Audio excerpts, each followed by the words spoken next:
I love you guys. Dance off, bro. I have the high ground. Expecto Patronum! 39 days, 20 people, 1 survivor.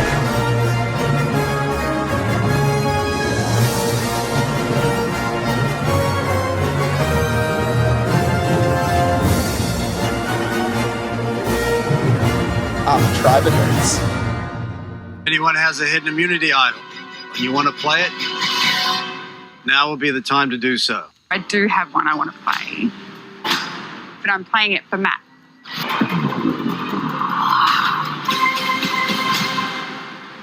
Shit. No. Don't play for Matt. No, play for you. Don't gamble your life, Sean. You're getting played. I'll play it for myself then. Shit yourself. Sean, so I'm clear, you're playing this for yourself? Yes. Yes. Really? What's going on? You're getting played. It's Okay. going to split. Okay, yes, I'll play it for myself. Tied again. 4 votes Brian, 4 votes Matt. 16th person voted out, Australian Survivor Champions versus Contenders. 3rd member of our jury, Matt.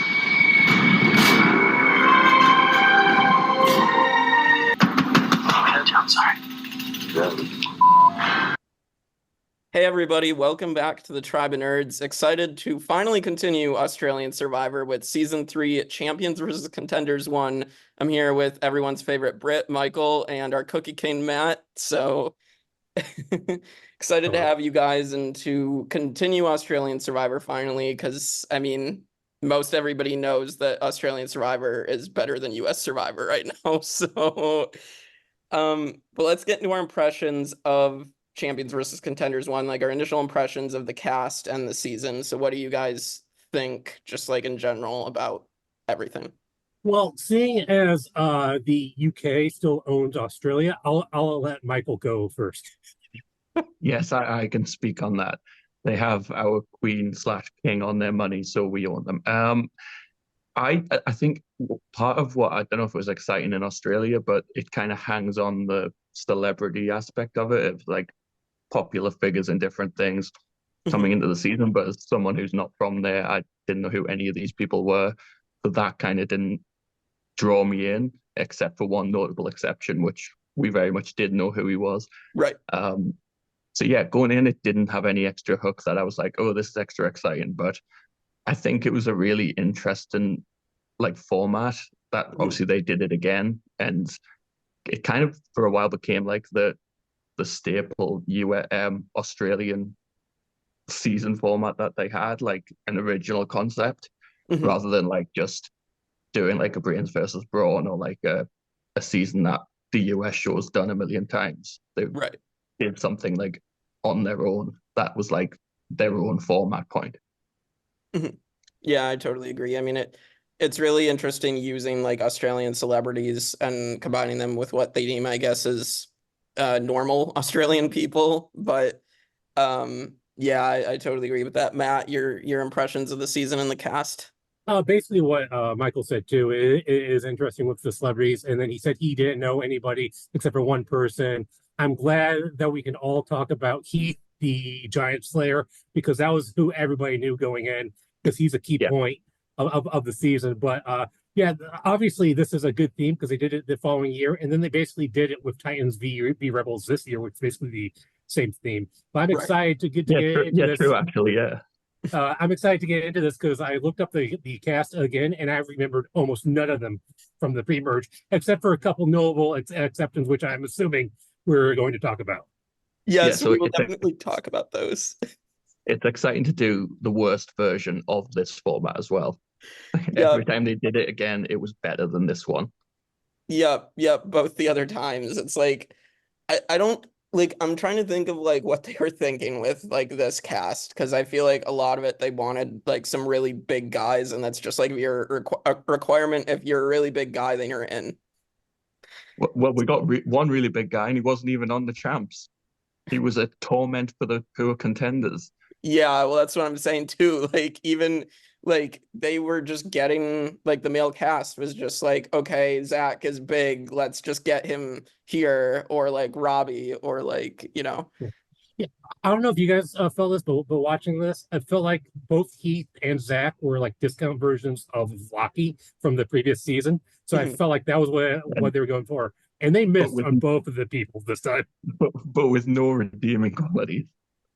Yeah, I mean, I'll give Heath a little bit of credit. We'll get for like one awesome play, but it didn't really matter, as we'll get to. But I don't know if anyone else has picked up on this, but I got a feeling that maybe Zach doesn't like women.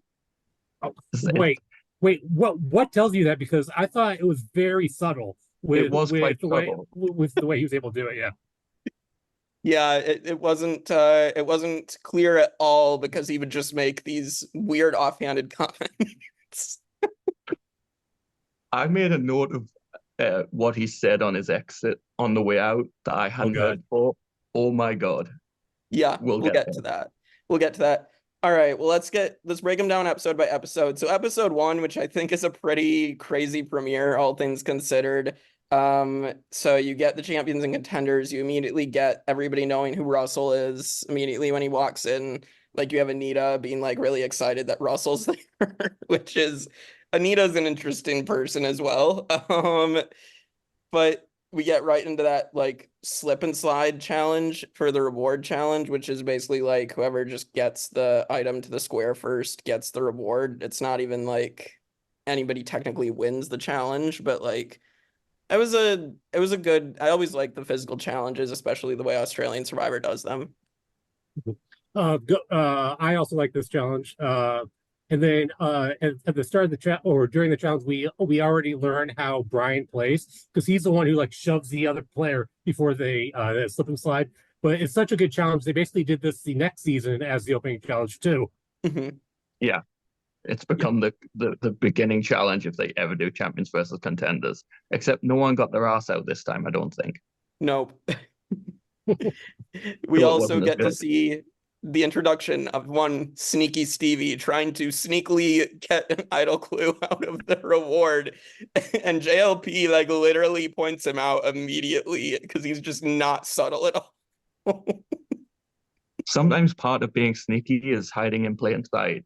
If he just does it really openly. Yeah, he wasn't doing it. So, well, I mean, he was so good at being sneaky that he got invited back, later on, like somehow. So it must have paid off. Unexpected returnee of all time. Yeah, I don't know. I mean, we can go later for the season. So there's one more. I feel like there's 2 more this season. They're just like, why are they back? Well, I mean, Zach makes sense because he was controversial. Jackie is the one who I was talking about, where she barely shows up in Heroes vs. Villains. Oh, I was even saying Moana. Well, she was the one who got. Well, speaking on coming up for episode 2, she was the one who basically got all the votes on Russell. So I can actually kind of see why she came back, although she was very disappointing. Yeah. I mean, she broke her back or something. It wasn't her fault. Well, just suck it up, I'm watching South Africa Survivor right now. Somebody just basically broke a rib and kept playing. So, yeah. Wait, she broke her back? Is that what happened? Not a back, a collarbone or something. I think it was. Oh, it was the same. Two different bones, but yeah. It was the same challenge. Her and George went over the thing at the same time. George. Oh, I thought you were talking about Moana, not Jackie. Yeah. I thought you were talking about Moana. Okay, yeah. Jackie that makes sense. I thought you were talking about Moana. I was like, yeah. I don't remember that at all. I thought she was just like tired and sick. Yeah, that's what I thought too. Oh yeah, she just gave up. Yeah. Yeah, but so then we also have the immunity challenge, which is where Jenna initially gets injured with her leg and like crawling over like the debris, I think, of like the wall they had to knock down. And then like the contenders lose. It seems pretty close, but the contenders do lose. And we get the implosion or explosion of Matt Dyson blowing up his own game. One of my favorite introduction packages where he was like a cop or something, and he's like this recreation where he like stops at the window with like a speedometer. It's like, you're doing 56. It's Well, I just the mean, most... well, in Matt's defense, he said it, he should have been on the champions drive because he is a champion. So I mean, Yeah, a champion of blowing up his own game. yeah, Well, he started digging a hole and then he just kept digging. well, and it's so funny, like, it's fine to call out Stevie because Stevie, like, put a target on his own back, but then you're like, he's literally being sexist towards the women just as much as Zach is. Like, I'm just like, what are you doing, dude? Like, you're just basically insulting all the women on your tribe. The women don't understand this. Like, oh no. I mean, But like, at least Stevie knew when to be quiet and realized that, okay, this guy's digging his grave. So like, people laugh at Stevie, but he realized what to do in that situation. It's like, okay, it might have been me, but I feel like things are changing now. Right. I will give Stevie credit for that one thing. I don't think we'll give Stevie much more credit than that. We'll see. We'll see. All right. Anything else to say about Matt Dyson? I think we've said enough, but that's just me. Oh, I haven't. Okay. Go for it. Honestly, when I see players like Matt, and also not to put them in the same category, but like AK in 2017, like it sends shivers down my spine because that idea of someone who loves the game going out there and just being so excited and destroying every chance they have because they just can't contain themselves and they're too stressed. I feel like if I did play, I'd go in with all these ideas and I'd probably end up being a Matt or AK in season 3, where it's like you just blow up your entire game because you're just an excited little fanboy who can't like just relax for 2 seconds. At least with AK, he knew how to recover somewhat for a little bit well, yeah, in the game. So Matt had no chance because he blew up his game. So, all right, well, then let's get to another implosion. Episode 2 is also exciting. We get Sumo at Sea in this episode, and then like I think it's a water basketball challenge. But other than that, we get the implosion of Russell Hantz finding an idol and then getting voted out with it around his neck in the very same episode. Yes. Okay. Yeah, I was like, okay, here we go. So how did you guys feel about Russell coming back? Or what were your thoughts on Russell when you first saw him, like in US Survivor? Because I loved him during Samoa and Heroes versus Villains, but then this was just like he's just doing the same old stuff once more. It was just like, oh man, this is so depressing. So like, this is probably a controversial thing because he's not the most popular person, but I love Russell Hantz as a character on TV. I think he's one of my favorite Survivor players just to watch because he's a legitimate lunatic. Like, he just goes out there with no regard for anyone or anything. And as an entertainment show, I do find that entertaining to watch. Like, and even in this, he wasn't there long, but he still added some kind of new thing to the Russell Hantz legacy of bringing multiple wedding rings to hand out as tokens of trust. So when I found out that he was going to be on, I was really excited because I thought, yeah, this will be exciting. He brings something to the cast. He always does. But I think the biggest problem Russell has is that he's so caught up in his own perception of the Russell Hantz character that he's unable to do anything else when he's out there. So like we saw it with Sandra, where not everybody on the Australian cast knows who Russell is and has this familiarity with him as a player. Some do, but this was actually a chance for him to go out there with as much of a clean slate as he was going to get. Like, if he went out and just played slightly differently and was a bit more social and tried to make bonds, maybe he wouldn't be the big target that he ended up being. But instead, he completely played into the Russell character and found an idol and wandered into camp with it. So, of course, everyone's gunning for him. It's not necessarily because of his threat level. It's because who is this lunatic? It's like, we need to get rid of him. Yeah, I'm not the biggest Russell Hantz fan. I do agree that he's entertaining. And like, I would like Heroes versus Villains. He's a huge part of why that season is successful as it is. Like, because you need someone that's hateable as Russell. Here it's just like, but he never learns from his mistakes, as you said. Like, he goes into Redemption Island, does the same exact thing, finds the two young, pretty women, and just works with them, and then it doesn't work at all. And then here he like immediately tries to get with Monica because she's the unpretty woman, and like good for Monica, she at least doesn't fall for Russell's crap and sink her own game. But it's just funny. Another thing that's funny is like Russell actually gets votes against Jackie, but then votes for Damien for some reason, which is just, it makes no sense because he actually, if he voted for Jackie, he stays in the game. So that's it. The thing is, I don't actually hate Russell's plan. I think I do agree that like with the threat that he had, which was caused by his own actions, but surviving one tribal council isn't really going to do him much good. So trying to get through the tribal council with the idol still in place by causing chaos and disruption back in camp isn't the worst plan. And it did nearly work. It ended up being a tied vote. So I don't think that it was the worst play in the world for him not to play it, in terms of him having more of a chance of finding somewhere in the game where he didn't have to rely on idols every single tribal council. Right. So it would be that this works and he stays in, or this doesn't work and he was never going to stay in anyway, and he might as well go out now. Yeah, going off of that, I don't know if you know this, Michael, but Jake does.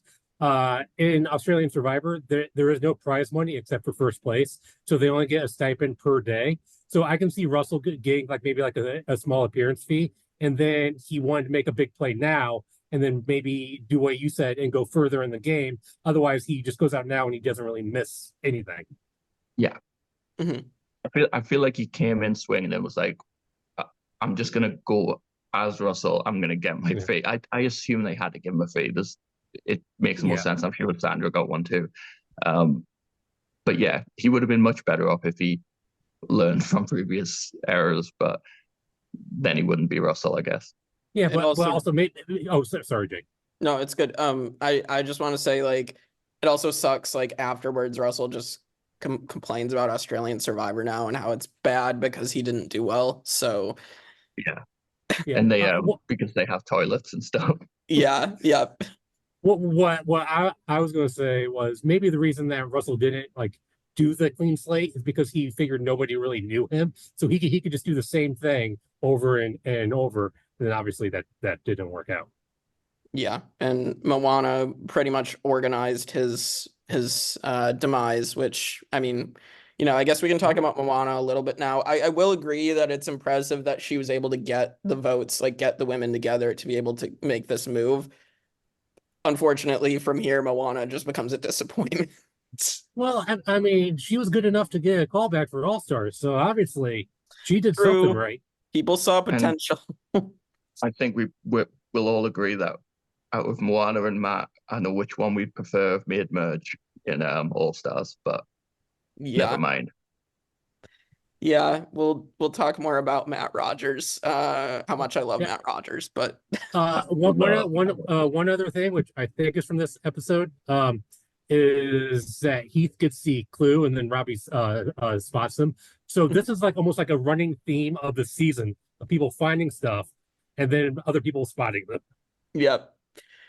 Yeah, that's wild, because is it the clue to the one that's ends up being like in the voting urn, right? Yeah, because Moana got her idol when she was voting for Russell. Yes. Yep. I like that they did that. Like, I wish US Survivor would do that. I'm surprised they haven't done that where they put it in the voting urn. But well, Jeff says because he doesn't want people to tear up the set. It's like, come on, man. You're saving money on those cheap like little knockoff friendship bracelet idols. So I feel like you could build a new set. Yeah. Yep. And like the same, why hasn't there been an idol on the podium itself after season 40? It's like it's the most obvious thing to do. Just do it. It'll be fun. Yeah. All right. Well, we can move on to episode 3. I think the challenges are cool. There's like there's like the sports challenge, which is like soccer or whatever. They have to kick the ball in the goal. And then there's the really cool one. They're on like that tall tower pulley system. They have to pull up the baskets of puzzle pieces. That was cool. But this leads to just Damien getting voted out, which sucks because Damien obviously seems like a really good person. It just like, I don't think he had any game to him, which is why he gets voted out so early, is because he didn't really talk strategy with anybody. And so like, he's just an easy target because of his situation and because like he didn't talk games. So people are just like, let's get him out. Yeah, I have nothing to say about this episode of Damien, except I really like his hair. I was just because he would just like keep waving it back. I was like, man, you have really good hair. I'm jealous. As you can see, I am jealous. It must have been episode 2 when like he was the one at the final part of the challenge where he won it for the his tribe, and there was like the slow motion capturing of that moment. He looked like a complete badass. And I was like, this guy's good. But my notes for episode 3 are just Damien. Same. Damien goes home. That's all I have. Well, and Commando Steve was like the only one who voted to keep him, so because they were both in the military. So it was like, that's the only notable thing. Good reason. Yeah, it is a good reason for sure. That's the only thing I remember from this tribal. All right, episode 4. So this is where I feel like the contenders really are split. Like there's the guys alliance because the guys have pulled in Stevie, and then there's the girls, and then kind of Paige is trying to play all sides, and then you have Heath, Jenna, and Tegan who are like the parents. And so this is where the parents decide to vote with the girls, and Paige, the guys don't trust Paige, so they try to get Paige out, but the parents and the girls, they vote Stevie out. So Sneaky Stevie 1.0 is gone. We hardly knew you. Yeah, I got nothing. I mean, it basically like he comes up in Heroes versus Villains during the famous tribal of what is going on. That is basically how I feel about Stevie. I liked him a lot in Heroes versus Villains, but there wasn't much to him here. Yeah. One thing from this episode I did have was that this is where Mo shows Matt that she has the idol. Yes. So she does open up to Matt about that, and that's kind of early glimpses at their relationship, which is important not just for this season, but All-Stars too. Exactly. And also the kind of starting to show the power that Matt has across people, where it's like everyone's coming to him with information as the Godfather. Yeah, I really like Mat Rogers. I think like the Godfather angle is interesting, and like I honestly think he's the best, I guess, celebrity or one of the best celebrities to have played the game. Maybe not necessarily in placement, but like in terms of just like I love the game that he was playing. Yeah, I would say him and Janine from I was just about to say, actually, I didn't think about it till just now that the 2 Champions versus Contenders seasons, there is a character called the Godfather and a character called the Godmother. Yeah, and they're both awesome. And they're both fantastic, yeah. So we'll get to Janine next podcast, but yeah. So yeah, but I love this moment, and it'll, again, like you said, Michael, like it'll come into play in a couple episodes and then in All-Stars as well. So I have one more note from this episode that made me laugh. Wow, you have a lot of notes. Okay, go. It's a Star Wars reference. I just wrote down, somehow Stevie returned. Oh my God, that is honestly, that's really good, Michael. That's perfect. Thank you. But I also that should be the clip of the episode. Yeah, we should do that. I mean, and then I'll just put in a clip of Stevie. Yeah. No, I mean, I also liked him in Heroes versus Villains, but we'll get to that later on. Anyway, he's a very lovable guy. Yeah. Seems like a super nice guy, but just not in Survivor. I just don't see him doing well. Yeah. All right, so episode 5, this is where the mercy killing of Jenna, who gets injured. She got injured in the last episode again, and they still kept her around, and then here her like injury means like they basically have to put her on crutches, and like it's just the music and everything is really good, but it's just like we all know Jenna's going home. Like either she gets medevac or she gets the mercy killing vote. So I felt so bad for her. They airlifted her out of the place and then dropped her ass back on the beach and made her go to tribal council for everyone to vote her out. She can't compete. Just take her out of the game. Don't drag her along for a whole other day so that you can vote her out. I think agreed. Yeah, I think It it's was like like we probably need production an schedule. episode. Yeah. Yeah. My only other note for this episode, well, I have two notes, is my first note is Zach becomes more of a dick. So that is the main thing.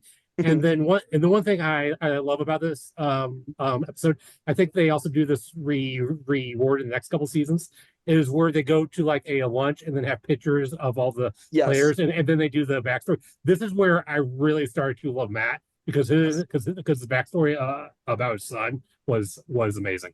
Yeah, I love these pictures and backstories. Matt is awesome, and I do remember that. I know, like, when they get to All Stars, then they do like the pictures of like their most famous moments, which is really cool. But like, yeah, I love that they do this starting in this season. I think that's something that's really cool about Australian Survivor is you have these villainous players that are just so inherently likable. Mm-hmm.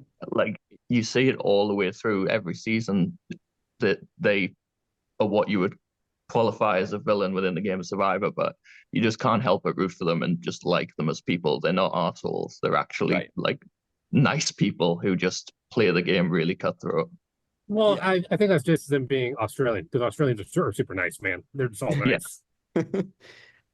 Also, wasn't there a rumor during Heroes versus Villains that Jenna was supposed to return as a hero and then just like the rumor disappeared or something, or she got cut, or I think she broke a leg again. Yeah, maybe she broke her leg.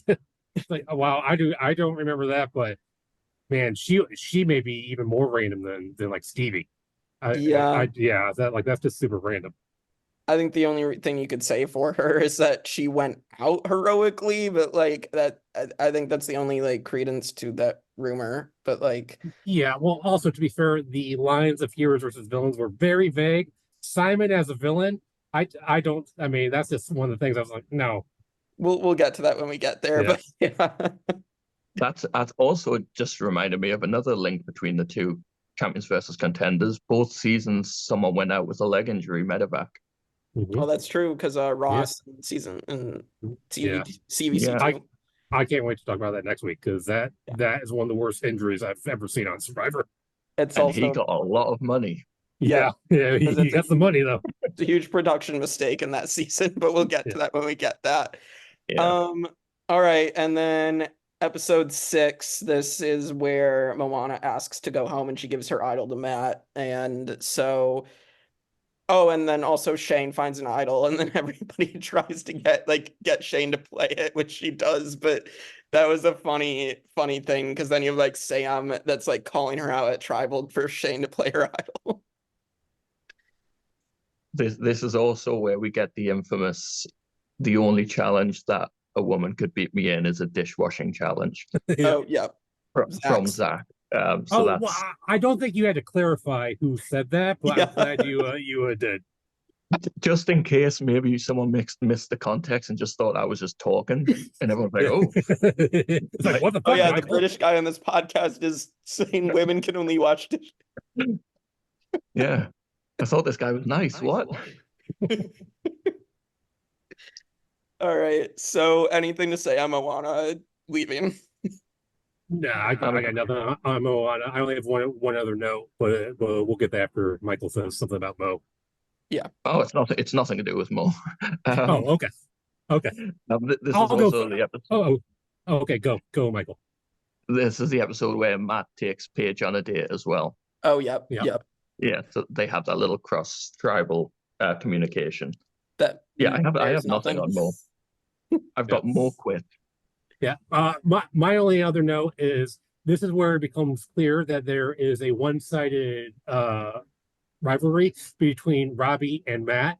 It's basically like Jacob from Twilight and Edward. It's like Edward doesn't care about Jacob, just like Matt doesn't really care about Robbie. Congrats with the Twilight reference. You're welcome. There you go, Pirate Sarah and Rachel. All right. Well, else. Yeah, I mean, and nobody else. This rivalry with Matt and Robbie is interesting for sure because like Robbie just like wants to beat Matt every single time, and Matt beats him every single time. Yeah. I do think it was good that they still pushed for the vote to happen. Like Mo was ready to get up and walk out, and they were like, "No, let us at least do the part of the plan where Shane plays her idol. Yep. So, Yep. so that's And, like, I mean, it's interesting because this is what Shane's like big breakout episode, like of her actually becoming a character, and obviously she's going to be our winner at the end. So Wait, what? I was thought it gonna was say I haven't Sean. been to yet. Yeah, I've been to the end yet. I mean, if Sean gets there, I think she'll do great because she's a lawyer. So. oh yeah, yep, totally. And even if she didn't, if she made it there again, she'd definitely do well. Yeah, she would learn from her mistakes, unlike Amanda from US and Russell. Yep. As well. Yeah. Yep. He is very much the Amanda of Australia. So, speaking of breakout characters, let's move on to episode 7. This is where Benji really comes alive, and this is where Benji blindsides Tegan. And I'm actually going to steal this from Michael. I think we have the same note. I don't know if you know this, Jake, but this is where Benji gets his first confessional of the season. Wow. First confessional for Benji. How is that possible? I know, he's such a major character. Yeah. That's episode 7. Not just confessional, but intro package. It's the first time we hear anything about him. That's amazing. And he's also Annalise's brother, which we don't know till the reunion, but like it's an interesting fact. Well, also the jury villa videos, if you watch that. I didn't watch the jury villa. I didn't know that until just now. Oh wow. Yeah, Annalise from season 2. Annalise from 2017, yeah. And then nice. In the jury villa, when Benji gets voted out, he calls her and he makes fun of her that he lasted one more day. And was 10 times more memorable.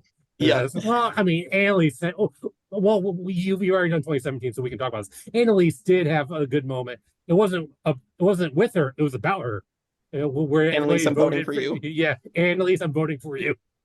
And then Ziggy nullifying her idol for just some reason. They had to get Annalise out.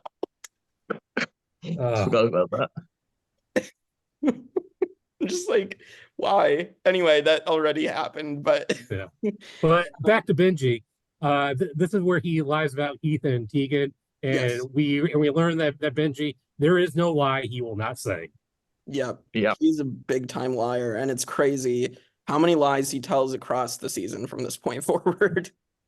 But also, he gets called out quite a lot, but he always manages to like deflect. Just shrug it off and like get out of it. Like he never really has any repercussions for his actions for a long time. Yeah. Must be awesome.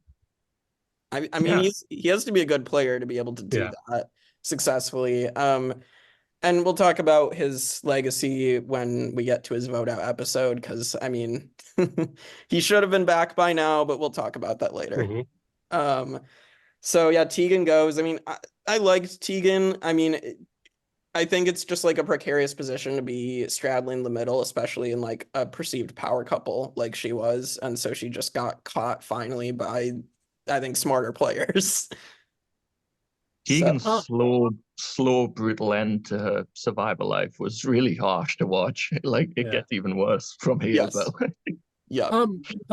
Question: has there ever been a power couple that actually worked in Australian Survivor? Because the previous season was Mark and Sam, and they were both voted out pre-merge. So has there ever been one that actually worked besides Blood versus Water? Besides Blood versus Water, I don't think so, honestly, because I mean they do get split up at some point. Yeah. Okay. So, as in like just a male-female duo. Yeah, well, I mean, obviously there are like power duos, but I just meant like when they say like power couple. Yeah, so male and female. I mean, maybe Ferris and Kirby, but that doesn't really count. George and Kara. That there, yeah. I mean, they turn on each other at the end, but like when they maybe shouldn't have. I don't know. We'll talk about that when we get to Brains versus Brawn. But yeah, so Tegan goes to exile. That's the twist, is their JLP tells them that the person voted out will be going to Exile Island instead, which I like that it's before like the votes are read. Yeah. Like I think it's even before they vote, period. Like he just tells them this person is going, but they still do it anyway. So because JLP has the famous lines of tonight's tribal is a little bit different. So. Yes. Yep. So it is before they even vote. So yeah. Which I like. So Tegan goes, and this is where Contenders continue to just lose over and over again. And so they go again in this tribal, and this is where Heath is on the chopping block, but he has an idol and he plays it and gets rid of Anita, which poor Anita, but like Yeah. I don't know. I'm a little shocked, to be honest, because she was like, it was her and Shonee and Fenella that were like a trio. I'm a little shocked that they weren't pegged earlier on. But I guess they just must have been good at hiding it up until that point. I also find it funny that like Heath is this NPC guy that he's really tall in the background and he's the person that finds an idol. It's like the most unexpected part of the season. I'm like, wait, Heath finds an idol? Yeah. Yeah. And is one of the few people to play it correctly. Yeah. True. That's right. Yeah. Or played it all. Yep. So I don't know. This is Heath's one moment. So but yeah, Anita goes to exile. Then episode 9 opens with them like going up against each other, rolling the ball, and building like. I really like this challenge. Yes, I do too. It would be really fucking annoying to actually take part in it, but it is a really cool challenge. Yeah, I like it a lot too. And this is where Tegan wins, gets right back in the game. Anita goes home, which I think makes the story a little bit more interesting on the Contenders, because now Tegan gets to go back and she knows that Benji just lied to her a bunch. So, and he was able to get out of it somehow. Wait, he just lied again and no one followed through. Yeah. Well, actually, no. I can't remember. It's one of the other generic handsome men. It's like, don't lie straight in my face. Oh yeah. I can't remember which one it was. I don't even. Didn't Heath like call out Benji or something? I think that's who called Benji out, and then it just doesn't matter. Either him or that guy with the cold dead eyes of a serial killer who just stares menacingly at tribal council. Is there another Steve? Is it Steve? That's Commando Steve on the Champions. Yeah. That comes later. Yeah. He looks terrifying. Well, yeah. Commando Steve gets very serious, it seems. Yes. But yeah, so then this episode is finally where Zach gets blindsided after telling the tribe that they can't survive without him. They'll never win a challenge without him. And we'll see next episode, they actually win one challenge without Zach. Also, I really like Fenella when she says, "Thank you for winning all these challenges for us, Zach." After they've lost like three in a row. Yeah. Yeah. But also in I can't remember the specific challenges, but in several challenges in the run up to this, Zach has been the one that's lost his point, and Fenella and Shonee and women have been the ones to get the points for that tribe. That's and then true. he has a huge blow up at one of the challenges as well. It's like, let me just do me, and puffing his chest up. And it's like, yeah, that was episode 6. I have that as a note. You do you, and let me do me. It's like, yeah, and right back at you. Just let them be them. Oh, Zach, what a fun guy. I don't know how he gets. I think the only reason he came back is because A, is controversial, B, Benji said no. So. And then also they probably wanted somebody to go up against Lockie. That's the only other reason I can think of. Yeah, unfortunately. So like I could have done without Zach. Zach did get some redemption in that we found out that he likes birds. True. And that he can also do like the samba dance or whatever that was. Someone who likes birds can't be a bad man. That's right. I have my Zach exit quote if you would like it. Yes, please go for it. I have lost my Zach exit quote. No. Oh. Damn it, Michael. Are we on? 9. Oh, here we go. It's lost a bit of its luster now because I've left such a gap. Left-wing women really don't like me. I don't know what that's about. Maybe that's a bird thing. I don't know. Oh boy. Left-wing women really don't like me. Wow, that is Zach. A quote. Yeah. Bye, Zach. I'll see you in 2 more seasons. Yeah, where we get to just say how bad of a player Zach is again. All right. Episode 10. This is where Paige goes out, but Monica also belly flops in this episode. Yes. Yeah, this is my favorite challenge of maybe all time of her just failing not once, not twice, but 3 times off of what I call the Towers of Terror. Because that is just hilarious. I think that's what they call it. Oh, okay. Well then fine. Steal my gimmick. And also, I mean, Monica's place in Australian Survivor history is forever because every single season it's one of those clips that they'll show in the opening package of what happened on previous seasons to get you into the next one. 3 times. Yes, I can't imagine how painful it was. I can imagine myself doing it twice, but I don't know if I could get up a 3rd time and do that. I mean, that's just painful as fuck. There's something so tragic about it, and that's like that feeling of being on Survivor, I imagine, where it's like you never want to be the person that messing something up for your tribe, and knowing that if you do, like, you could be out of the game. So the fact she was willing to get back up there and do that 3 times and fall on her face just because she didn't want to mess up for a tribe, and then even when she got back, I think because everyone saw the effort she put in, she didn't face that. Everyone was very supportive of her. So she did what she could, and I'm surprised she wasn't concussed. Yeah, really. Yeah, is this where Benji also finds his idol in this episode, or is it like? Yeah, because this is the nacho reward. Yeah. Yep. This is like the precursor to the popcorn one with David. Yeah, it's like they did the same kind of thing where it's like, but this is way grosser. Yeah, this is the notch. I can't believe Benji did it. Like, somebody's going to eat after you, and you're just shoving the nachos in your mouth. And I know, but still, it's like, come on, have some class. And then also during this reward, Shonee just wants some margaritas. Yep. Queen Shonee. Oh, well, we should talk more about how. What? Her needs are simple, as she says in a Heroes versus Villains package. Yeah.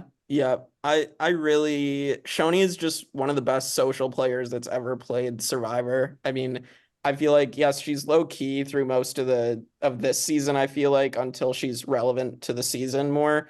But like, I mean, you can look at her game and tell that she is just so well liked by everybody on her tribe. You said she's one of the best social players, but we just saw Zach in this same season, so I think you're wrong. And social King Russell. Yeah. And Russell. Wow, yeah, man, this season really has some good social players, man. And Stevie too. Just throw him in there as well. King Stevie. I do agree. I think Shonee is one of the absolute best social players across global Survivor. She's just impossible not to like, and the fact she's the only person in Survivor Australia to have played 3 times and to have gone very deep into the game all 3 times is really impressive, and that's down to just how much people like being with her, and she forms those connections, and she's rarely in trouble early on. She gets into trouble later because everyone looks at her and goes, she can't get to the end because the jury will love her. Right. Maybe I'm Shonee, because that's what happens to me. Yeah, maybe. If that's not too big-headed a thing to say. I also, on the nacho reward, the fact that Benji finds the thing in the middle of the plate and just leaves it there, and other people are eating and no one mentions. One of the next people that comes in, I think it might be Commando Steve or someone. No, it was Robbie. Yeah, Robbie. These people are so interchangeable. Like, they're just the same people. Generic Man 1 comes in and he's like, I wonder if there's a clue here. And the camera pans in on the exposed clue that Benji had left. And then it just cuts to him saying, what a lovely view. Like, he should have just got the nachos off the tray and just thrown the tray into the jungle. As we said, the nachos part is definitely disgusting, and just the fact, like, you see this just mess of crushed nachos, and like, I'm just like, I don't know how you would find that tasty, but well, I mean, if you're starving, I guess, but even then, I'm like, I just want some margaritas because I don't want those nachos after like 8 people have already gone through them. Yeah, exactly. And Paige, I mean, nobody seemed to like or trust Paige at all this season, and she still made it to this point, but like, I don't know. I'm just like, Paige is just there. Yeah. I again, similarities between seasons. A character called Paige who just no one seems to like. That Even God. Even God. Yeah, I God. don't think God likes her. I don't think God likes Paige might be my favorite Survivor quote of all time. It's definitely up there for sure. All right, It's episode Paige 11. 1.0 goes. Yeah. Yeah, so episode 11, this is where we finally get a tribe swap, which should have probably come way earlier this season, but I guess the producers just wanted to see the contenders just keep losing most of the time. But yeah, so this is where we get the swap finally, and this is where Shonee and Tegan get swapped to the champions, and then it's Lydia and Sharn and Monica go to the contenders. Yeah, I think that's right. Yeah. Speaking of Shonee, she has one of my favorite quotes in this episode. I'm now on a tribe with 6 randos and 1 person I know. Yep. Shawnee's absolute disdain for her new tribe is fantastic. I just have one quick thing on the previous episode that I missed. That was the episode where Benji tells Shonee that he's very rich. Oh, yep. Which was like a very odd thing to do, and Shonee immediately was just like, I don't know why he told me that. I don't know. I kind of like Liz in Survivor 46. I didn't watch that one. Oh, you're not missing much, but she's a millionaire, and she was going to blow up everybody's game if she made it to final. Oh, I don't know. It's just a weird thing to tell people that you make a lot of money. It's like, don't tell people that. Yeah, I think the only person that pulled that off and they used it to their advantage was Janine. One, because she couldn't really hide it, but trying to use that as like, people aren't going to vote for me to win. I just stay to play it. Right. Anyway, sorry, that was just one little note on the previous episode. You're good. Tribe swap. So yeah, the swap happens, and this is where like Benji and Robbie get in with like Lydia and Sharn, basically. And then on the champions, this is where they choose to Matt chooses to blindside Jackie this episode. And again, like, it sucks what happens to Jackie on her return. I don't know if she was necessarily worth a return in the first place, but we won't know because we didn't get to see what her return would have brought. I think she would have been an interesting player. I think especially because she allied with George so early, and knowing what a mainstay of the season George would have been, I think she would have been an interesting person to be in that group. But yeah, unfortunately, tragic circumstances happened. On Shonee as well, we were talking about how good a social player Shonee is. I feel like this tribe swap is another testament of Shonee's ability to adapt and show her social skills, because she's in a terrible position and she's just fine. Yeah. And that'll prove to be the case when we get to the next episode where Tegan gets voted out again. And once again, the producers have a potential non-elimination twist that can potentially save Tegan again. And Benji and Robbie choose to officially send her out. I don't know if I like this twist, but I just love that Tegan got sent home. Yeah. So, I didn't need her to get saved again. Yeah. She got saved again, then it's just like, come on, man, that's just too many twists. Yeah. The fact that it happened to the same player twice when they did these non-elims is funny, but of all the non-elims in Australian Survivor, I think this is one of the best handled ones, where they do have a vote, that person is voted out, and then they can choose to save someone if they want. It's not like some weird switcheroo and ultimately someone did go home.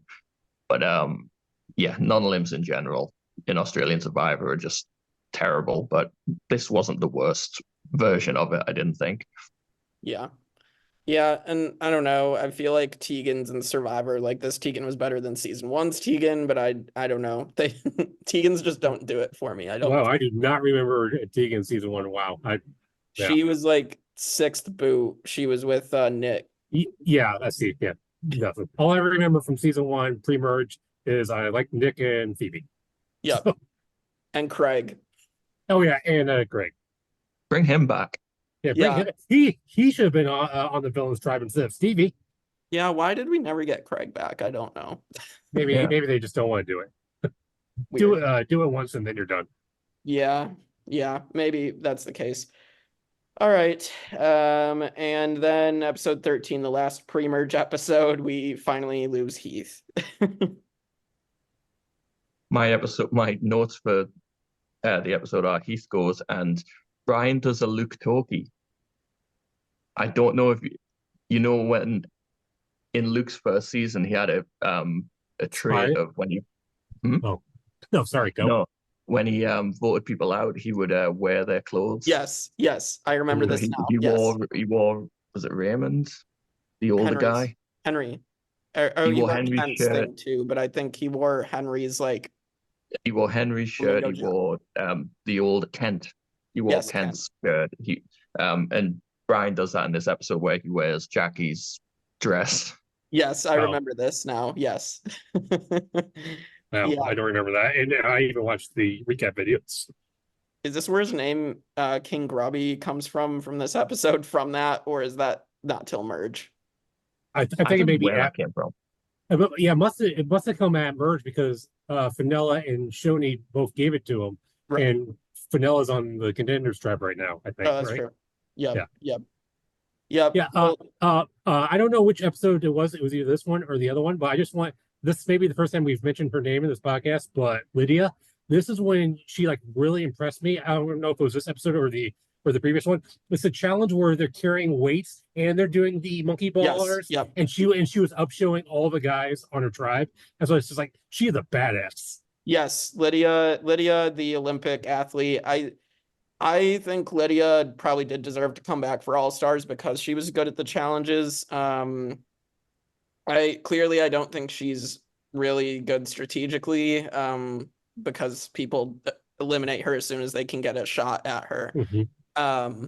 But I do remember this challenge. It was like the tires or whatever that they were to. Yeah. So. Yeah. Lydia showed she really didn't have any understanding of what Survivor was when she had a confessional where she said that then voting out the strong people who are winning all the challenges and all the weak people are staying. I was like, yep. That's the game you're playing. Yes. Yep. Lydia. Yep. All right. Well, speaking of Lydia, let's get to the merge episode. And this is where Shane Gold comes out and makes her move of the season, probably. This is where she sees Lydia up on the pole against Sharn, basically, and was like, tells Matt and everybody, like, we have to get Lydia out if she loses this because she might not lose another challenge. And yeah, so Matt and Shane basically get this blindside and Lydia going, and Robbie and Benji are left out of the vote. I love the trope on Survivor where at the beginning of merge they're like, we need to get this person because they might not lose another challenge. It's like they're not going to win 13 challenges in a row. Right. Yeah. They're not only going to beat the record, but beat it by 5 more. It's like that's never the episode, the record. Yeah. A fun fact about Lydia, she is, off the top of my head, she is only one of 2 people who have played twice and never made the jury, and the other person is Stevie, who is also on this season. Yeah. Yep. And I still would say Phoebe is a way better player than Lydia. But did Nick Nick made jury on the first season? Yeah, yes, made it. He was the mayor of Ponderosa. Wow. Phoebe didn't, and then Jackie didn't either. So man, this season has 3 of the people. Yeah. Wild. So anything else about Lydia? Or I mean, she gets completely just blindsided here. Like she has no idea. I have one. Oh, sorry. Go. I mean, it's not exciting. I have one note for Lydia in the entire 3 pages of notes I have. It's episode 14, Lydia. That is it. Yeah. The only other thing I can say about Lydia is I liked I think it was the previous episode where it was the box challenge where they're holding up the boxes with their legs, and she's with Robbie. And just like she's just like smiling at Robbie, is like, go to your happy place. Go to your happy place. I'm so glad you brought that up because it also reminds me we haven't even talked about Sam, who's one of my favorite players in the season. Yes, you're right. Sam is hilarious. This was the challenge where they're on the blocks where he's just saying Benji. He's whispering sweet Benji. nothings to Benji. Yeah. I dream about you. Oh man, yeah. Well, speaking of Sam, he also has one of my favorite quotes. I think, yeah, it was in episode 1 where it's like, Monica, she was Miss Universe, and I studied the universe, so maybe there's something there. Yep, and he's also the one to call Shane out for the idol thing and just like get Shane to play the idol. And there's also sorry, there's also with Sam a moment where Monica mentions her husband, and Sam's face just looks so sad. It's so sad. Oh, and Sam with the chalky milk. Oh yeah. Oh man, Sam needs to come back. I mean, he is great. Yeah, this is also the auction episode. That's the other thing to mention. This is where Shane gets the beggar's table, and this is where she's getting all the food. And I think this is where the chalky milk with Sam comes in as well. So like, this is a fun challenge or fun. Auctions are always fun. Yeah, well, I always love auction. How do you feel about the beggar's table? Because I like the previous season where Luke got it. Because Luke was great. Yeah, but like, how do you feel about that? Like, I kind of enjoy it, but I also kind of don't. I think it's always great because you also got an All Stars where Phoebe was just pissed, so she's just filling secrets to AK and just eating all their food, and she also blew their entire budget to get it. It's like, I think it's a fun little thing. I think we'll talk about it when we get to All Stars, but like you said, like the fact that it was like a tribal challenge, and I think Heroes versus Villains might be as well, and they have the budget, and like you can just blow your entire budget or like save it. I think that's cool. But yeah, so then episode 15, Robbie goes out. Sharn wins her second immunity challenge because she had like an advantage in it as well. And so she, like Matt drops so Sharn can win again. And then, Robbie just goes because Robbie's the biggest threat left from the contenders physically. And and then Benji also turns on Robbie because Benji helps. Well, he has no other choice, but he helps vote Robbie out. AKA Pump. That was the name he wrote down. Yeah. Yes. This is also the episode where Sharn gets her moral dilemma with the vegetables. Oh yeah, where she can either have a big pile of vegetables for the whole tribe or a little pile and an advantage, and she chooses the little pile, and nobody believes her. Yeah, I think my favorite one so far, at least through these first 3 seasons, is still season 2. I know Tar had the lollipops, but I think it's Jericho and Tarzan taking the cookies, the wood. Like that's still the best one. I think that's so perfect because it's the complete duality of players that went for it. You have Jericho taking the strategic choice and Tarzan crying because he just wants to do good for his tribe. Yep, because Tarzan's the moral center and Jericho's the sneaky little troublemaker. Yes. Which one wins the season? Yes. The sneaky little bugger. Yeah. All right. So then, anything else to say on Robbie? Are we ready to... I think we've said enough about handsome generic man number 1. Yeah, generic man number 1's gone. Yeah. I think we're good, He's the first member of the jury, the mayor of Jury Villa in this case, but probably the least exciting. Generic jury. Yeah, generic jury. All right. Then we get Sam's mood episode because Sam reveals that he let Lydia know she was going, which I don't know if he did, or at least he might have, but she didn't believe it. So, because I think she was pretty blindsided. But then Sam just goes because Matt's just like, okay, we're just gonna take Sam out. So I mean, it sucks because I think Sam was a really fun presence on the season, but I don't know. He definitely screwed up by releasing too many secrets and trying to play too many sides, I think. Yeah, same. I have nothing. We've already talked about Sam a bunch. He's the most fun. Well, no, he's the most. I don't know. Damn it! I'm trying to think of a way to say this because I was going to say he's the most fun or enjoyable character of the season, but that's probably Benji. He's the most charming of the season, I guess would be the way to describe Sam. He's just the lovable nerd, and I think he kind of plateaued as a player, and he was really prominent early on, and then he just found a group that he was with, and we didn't see too much of him for a while, and then he was gone. So I think the best of Sam was early Sam. Yep. Yeah, I mean he could have come back, but I'm good with Sam as like a one-time Survivor character, I feel like. So, all right. And then episode 17, this is the big episode of the season. This is where Sharn's poop idol and the Mat Rogers blindside, where Benji convinces Sharn not to play her idol. Matt doesn't play his, and it's a 5-4 vote. This is just an incredible moment. I love this move that Benji is somehow able to pull off on like the other biggest player of the season. This is the highlight. This is the apex of this season. Yep. It's just incredible. Like, as much as I love Matt, like this move by Benji was just perfection. And then what comes up next episode is even better now. Yep.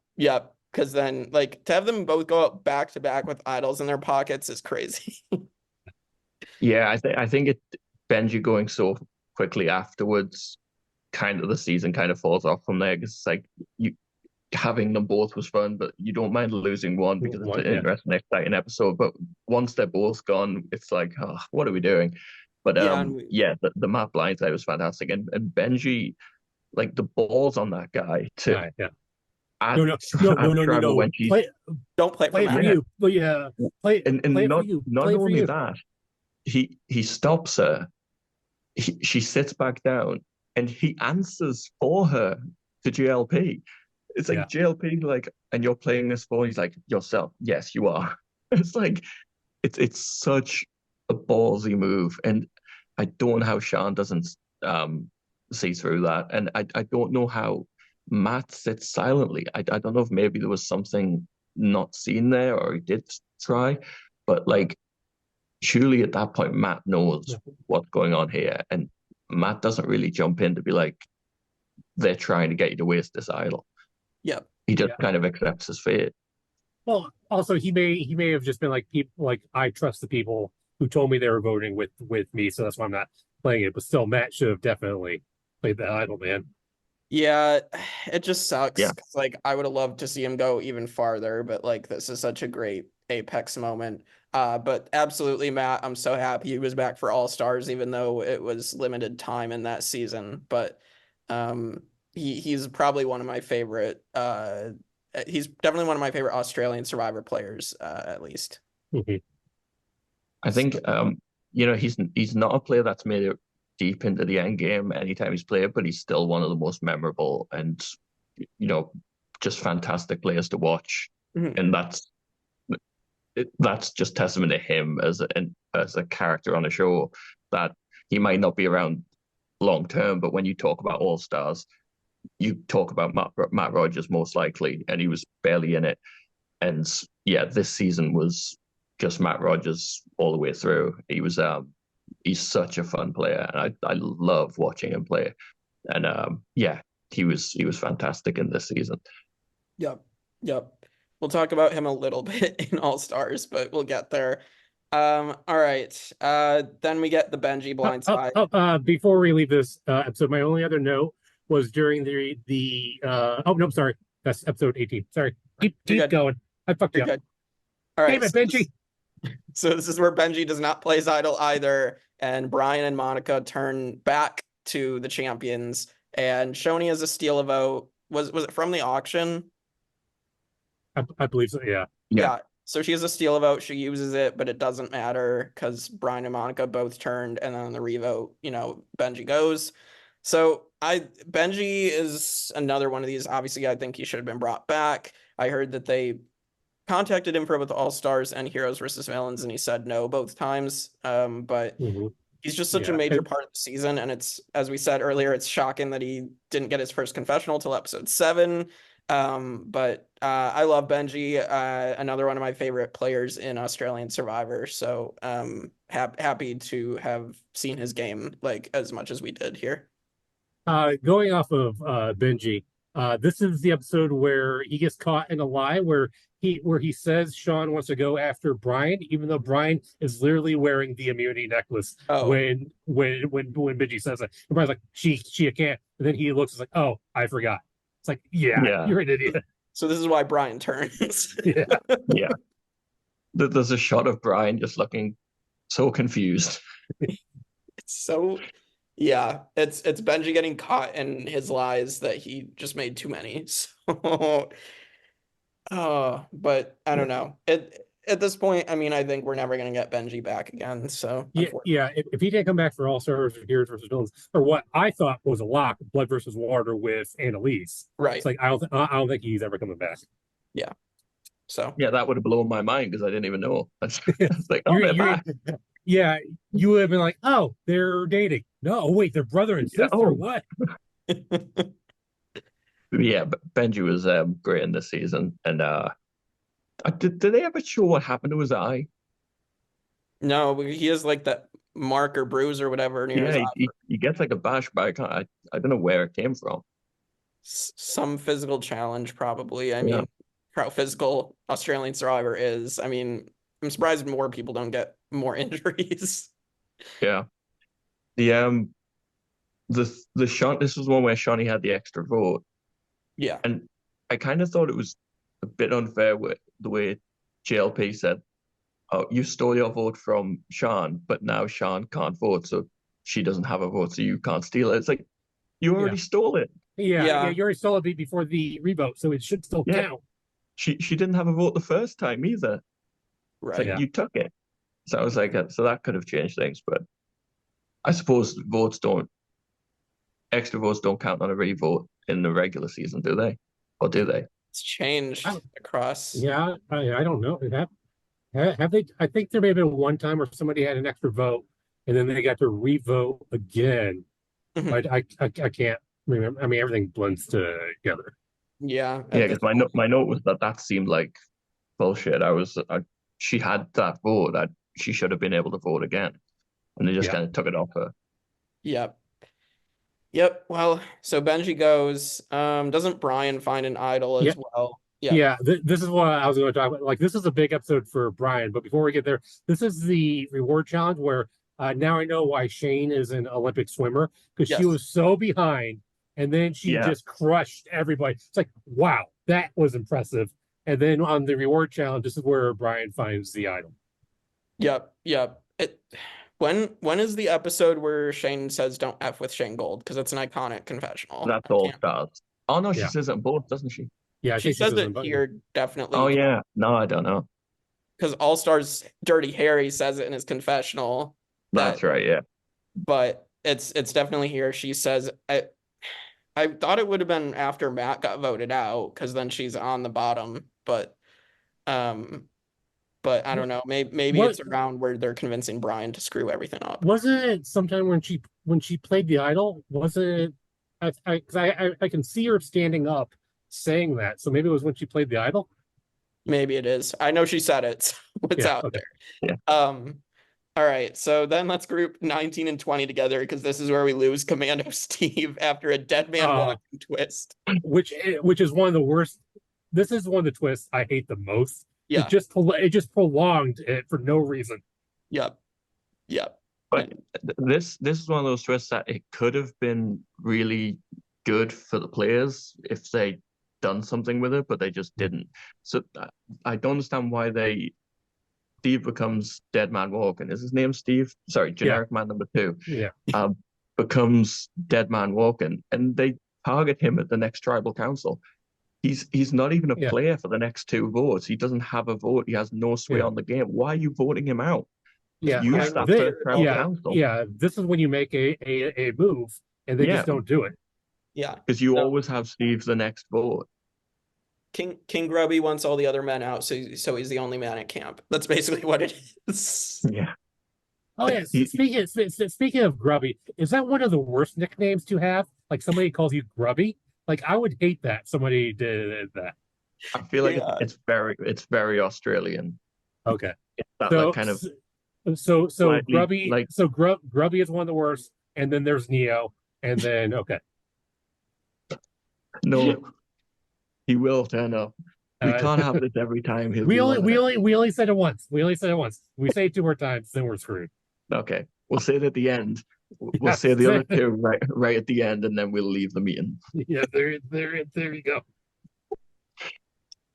All right. So yeah, Commando Steve is gone. The only thing I remember from him is when he's on the jury and like Brian says something. He's like, the jury, we award someone the title of sole survivor. I remember that. But Yeah. Well, he talked more on the jury than he did during like the entire season. yeah. the happiest he ever was when he went off to his little exile hut. Yep. All right. So then episode 21, this is where Brian very much screws up his entire game and screws up a split vote because Shane basically gets him to do it. But again, Brian, I don't know what you were thinking because you basically screw up a split vote the wrong way. Sharn plays her idol, and it is Fenella who goes home to split up Shonee and Fenella. So Chanela. Oh, yes. man. She also needs to come back too. I would love to see Fenella now. Yeah. Yep. I would too. I mean, it's interesting to see what she could do without Shonee. Because Shonee has proven that she's still good without her pairing with Fenella. So yeah, her not coming back, it's like she's become like the Ringo Starr to Shawnee's Paul McCartney. Oh my God, that is so true. Holy crap. Yeah. Or who was the original Beatle who we never talked about, and then Ringo came on. That is who Fenella is. Fenella. Yeah. Or to put it in wrestling terms for you, she's the Marty Jannetty to Shawn Michaels. She's the Marty. Yep, it's so true. Yeah. So anything else about episode 21 with this really bad move that happens? Good move for Shane and Sharn, but yeah, I got nothing. Nah. I mean, Shane and Sean are very similar names. Maybe he could have just passed it off as a mistake, but yeah, I don't think Brian's that smart. Just all right. Justice for Grubby, I like him. King Grubby. All right. Episode 22, this is where Shonee gets on her revenge arc and she takes out Monica just to spite Brian, which is hilarious. Poor Monica, but like, she was tied so closely to Brian the entire time. And like, I think she definitely should have tried to cut Brian loose. So there's actually some really good gameplay in this though, because they're all discussing a camp and Brian's getting freaked out by Shane because she's not acting nervous at all. So then Sean goes to Shane and says, Brian's onto you need to be more nervous. And she puts on a nervous face. And then they look at Brian, who's just chilling on the beach and are concerned that he's now not nervous. So yeah, switch the vote to Monica at the last minute. I think Shonee suggests that maybe they'd be safer to go for Monica instead, or maybe it's Shane. Yeah, I think it was a good last minute switch of things to not mess up their plans. Right, because Brian plays his idol.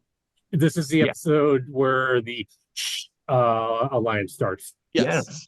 Alliance, which I'm all for naming alliances. They're the best, and I think the alliance is actually pretty damn good. Yeah, it's really clever. And they all come back for All Stars. Yeah. And all on the same tribe originally. Yeah. They were all on it's kind of wild. Wow, that's actually crazy.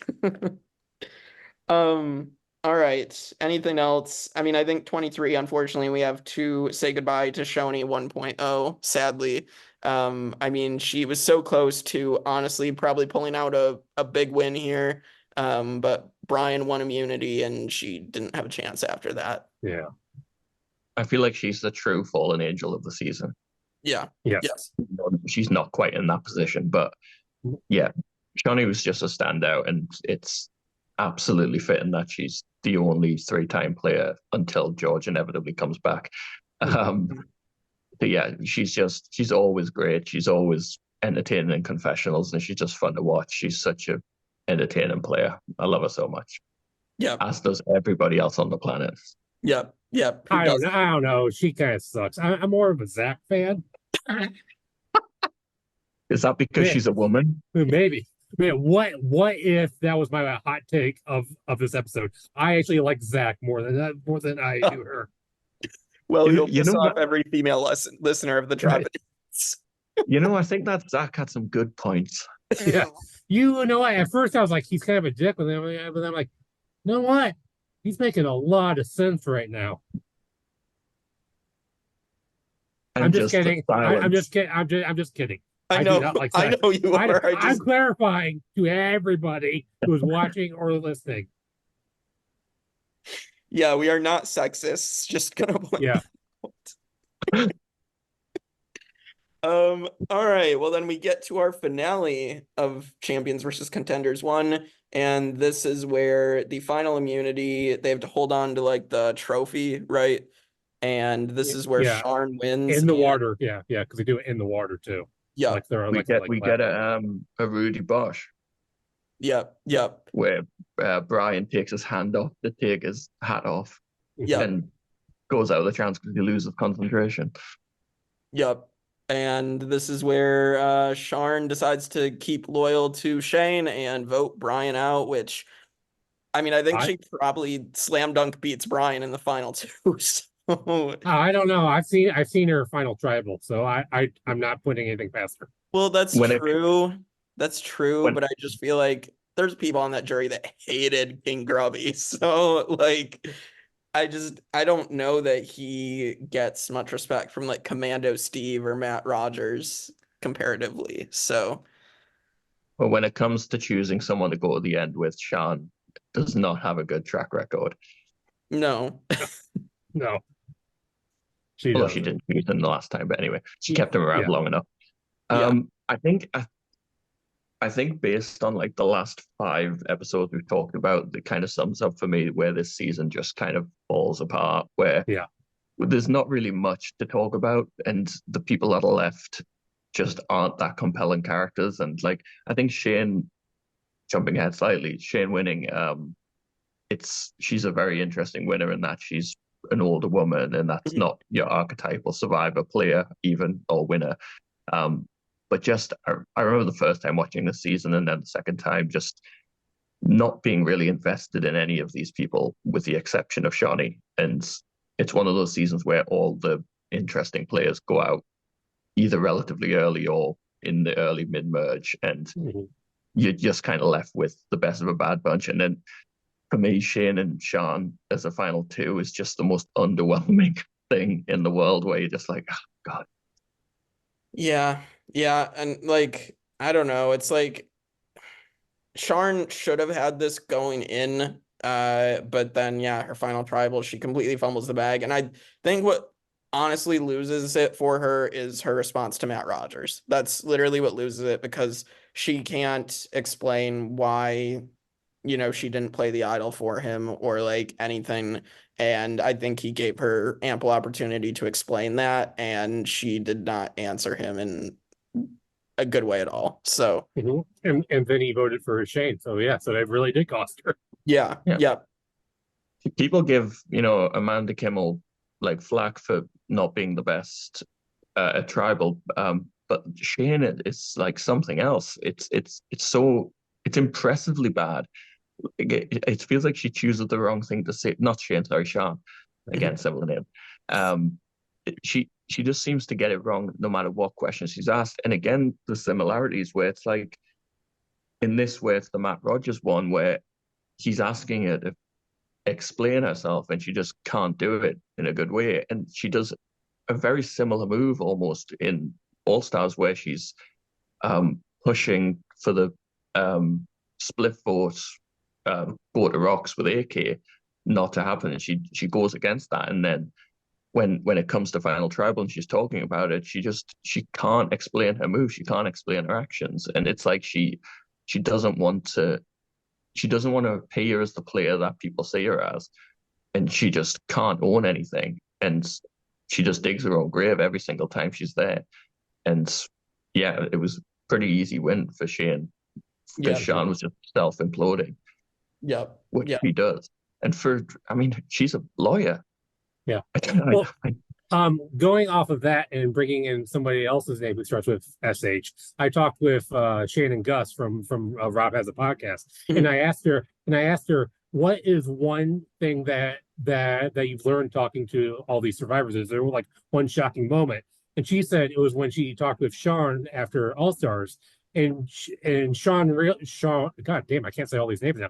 She realized that players already have an idea of who they're voting for when they go into final tribal, but she was going in as like a lawyer where the jury has to be unbiased the entire time. Yeah. And then once Sean realized that on the podcast, she's like, "Oh my god!"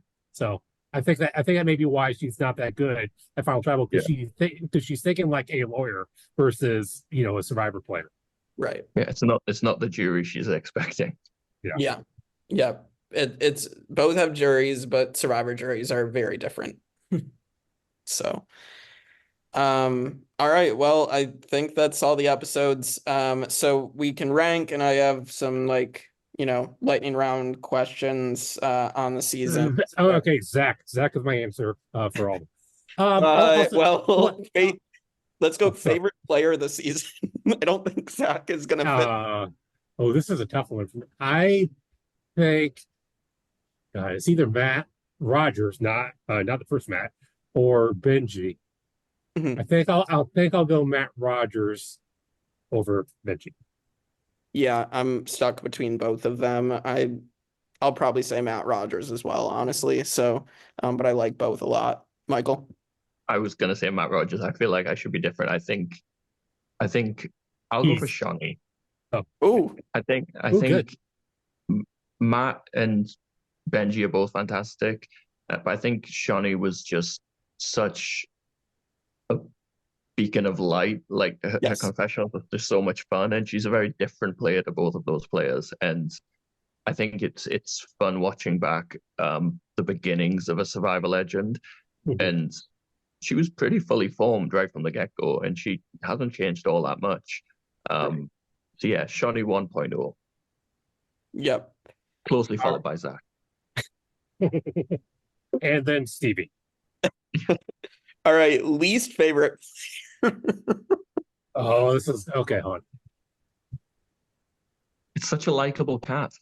Yeah, it's such an enjoyable cast. I mean, they were all very kind, and they were all fully formed. There weren't any like NPCs there. Trying to remember if there's anyone problematic. Yeah, I'm trying to. Michael, I'll let you go first on this one because I went first last time. Mo, she's a quitter. Oh, okay. That I do agree with. And then going off of Mo, I will pick Russell Hantz just because I was expecting a lot more, and it was just like a huge flop. Yeah, I'm gonna say Zach. I don't like Zach. So At least someone did. Yeah, at least somebody did. If you did it, and then like you know what we should have done? We should have all picked women, as the least likable character. Oh my God. And then we could have been just like Zach. It's like there's lots of like, I wouldn't put them as not likable, but there was just a lot of characters in this season that were just nothing characters that I'd choose above Mo. It's not that I don't like Mo, but yeah, most of them I don't even remember their names. Yeah. All right. Best move, and then we'll hit their rankings. All right, Jake, you go first on this one. Mat Rogers blindside. I mean, it has to be the Mat Rogers blindside. Yeah, it has to be that. Well, since you already said that, I'll just go Benji's blindside, just because that was a great 1-2 punch. Yeah. Michael? I mean, I think it's the Mat Rogers blindside, but if we go really specifically, I think what Benji did within that was a fantastic move. Benji stopping Sean would be I feel like I've interchanged Shane and Sean so many times in this. That would be mine. We should show you pictures of them both, and you tell us which is which. Yep. That's the same picture. Yep. All right. And then let's hit the rankings. So I'll pull those up real quick. And all right. The rankings. So do you guys just want me to point out where the first 2 Australian Survivor seasons are, or do you want me to go from because this is US and Australian Survivor seasons? Give me the top 5 and then where their Australian seasons are, just so I can have an idea. Yes. So the top 5 cumulatively are US Heroes versus Villains, Second Chances, Winners at War, Kagiyan, and David versus Goliath. Ooh, I would not put Winners at War that high. Okay, and then where's the Australian ones? So where do we put this season in that list? So the first two seasons, season 2, 2017 is number 24 of 48 currently. There's 46 US seasons and the 2 Australian we have so far. And then season 1, 2016 is right below it at number 25. Okay. So Really? I see that you didn't rank the original season 2 of Australia, the celebrity version, which should be like in the top 3 of all time. oh God. Okay, I would put this definitely below the other 2 Australian seasons. So I will go probably somewhere in the 30s. I don't know the exact rankings of how you have it. Yeah, do you want me to go below 2016? Like for a couple spots? Yeah. I find it tricky with this because I think there's more entertaining characters in this season than in the 2016 season. I think that's quite a, I don't know. I think the 2016 is very much a first season and it's quite basic in gameplay and there's large chunks of it where not much is happening. And then you've got like people like Nick and Flick and other BB people and like Brooke. yeah. And then also Sam, Mateship, Webb. I mean, come on. B. Carseldine. And Barry, remember him? Freaking Barry, who drew his name. Baz. Yeah, Baz, yeah. Whereas I feel like, at least in this season, like, I don't think it's great, but at least, Benji, Matt, Shonee, you have some much more fun players that are actually making big moves and trying to affect the gameplay, whereas 2016, it's just riding numbers. And then you also have this ridiculous twist where they merge by choosing their tribes. So you just have a complete decimation of one tribe until you get to merge. And the people that are left have all the numbers. So it's just like whittling away at people. Okay. But then counter argument, so this season, like we've already said, like plateaus or like sinks after the Benji vote out, whereas 2016 has one of the best finales ever, in my opinion, of Survivor. Yes. I still agree with that, and like the Brooke blindside of season 1 as well, where it is just this brutal raw blindside, just like that Flick betrays her friend that she's been with since day 1 of the game on like day 45 or whatever it was. But it's so brutal and raw because it's the first time anything like that bloody happens. Right. Yeah, and that makes it better. Yeah. I don't know, but like then like the post-merge, I will say as a whole, probably this season is like with the Mat Rogers and then Benji, and then you have Brian screwing up with the Vanilla vote and whatnot, and then Shonee getting her revenge. There's some good stuff in there. So I think I slightly put, when I commented my post to like all 9 Australian seasons on someone's like in the Tribe of Smoke, someone commented like rank the Australian seasons, and so I put all 9 of them together, and I think I had Champions versus Contenders 1 just slightly above season 1 at like number 5, maybe it was number 6, I can't remember, but I mean I'm fine. Like we can interchange 2016 or Champions versus Contenders 1. Like I'm not arguing for it to be necessarily above it or below it. I don't think there's that much of a difference between it, whereas we were talking about dropping it down like way below 2016. I don't think it's, I think they're quite similar in quality. Okay. Then give us the rankings after 2016. Give us like the next like couple to see next 5. Okay, so 26 through 30. Australian Outback is at 26. Panama Exile Island at 27. Borneo at 28. All Stars at 29, and Fiji at 30. Ooh. I disagree. I disagree with a lot of these rankings. So it was you ranking them, and who else? Well, Kevin was a part of it. Pirate Sarah, Cameron. There we go. There we go. That's excellent. Okay, everything makes sense now. Yeah.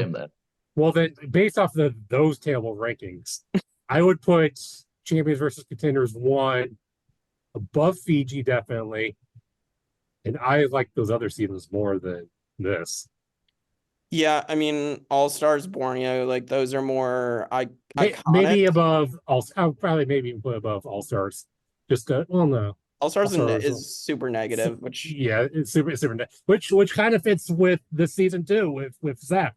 So yeah, I mean, it's just like it's a more iconic part of history more so, but like I don't know, I'd probably put it around Borneo All-Stars. I would not put it above like Panama or definitely not above Panama. Although Australian Outback should be a little bit lower, but that's just me. I agree with that. I didn't. These are not my sole rankings. To me, Australian Outback's way down there. Yeah, and I'd have been happier putting it. When you first said Australian Outback, I was going to say, well, it's definitely better than that. And then you started listing seasons that are definitely better as than soon as you said Australian Panama, I was like, wait, what? That should be a little bit higher. Yeah, it's I not agree with better than that. Panama. All right, so what we want to do, above All-Stars or below it? I'm gonna say above just because of the negativity you have. Yeah. Like Zach is cringe, but like at least there wasn't. He gets his comeuppance. Yes, and there isn't like. And then also in this season, Champions versus Contenders, there's 2 blind sides, and then it falls off. Whereas in U.S. All-Stars, there's Lex blind side, and then it falls off, and there's really nothing that I can really think of post-merge that is worth watching. Yeah, I'd be happy with that. Okay, so above All-Stars, below Borneo.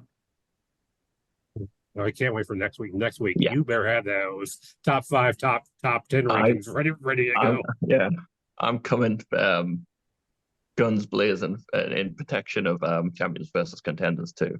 I like the season, so I don't think you're going to get a complaint from me. Well, as long as we don't have Kevin here to bog it down, I think we'll be fine. But yeah, I mean, next week we get to talk about Dirty Harry, the Golden God, Luke's return. We get to talk about Janine, the Godmother. Some other Mexican Parma. I mean, John. That's a key factor of that season. Grayson Waller. I know Grayson Waller he's awesome.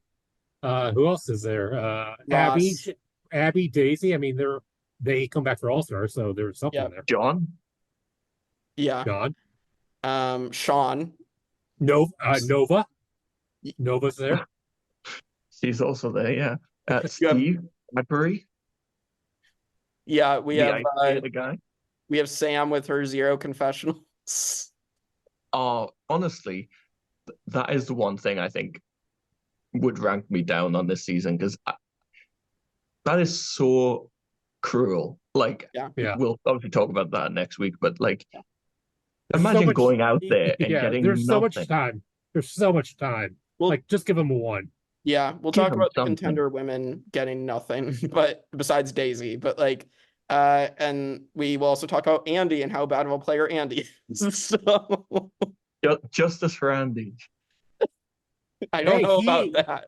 He came back. He had his chance. He did come back, but that further proved that he's not a good player. That's so true. I can't wait for next week. Yep. All right. Well, we will see you all next time on the Tribe of Nerds.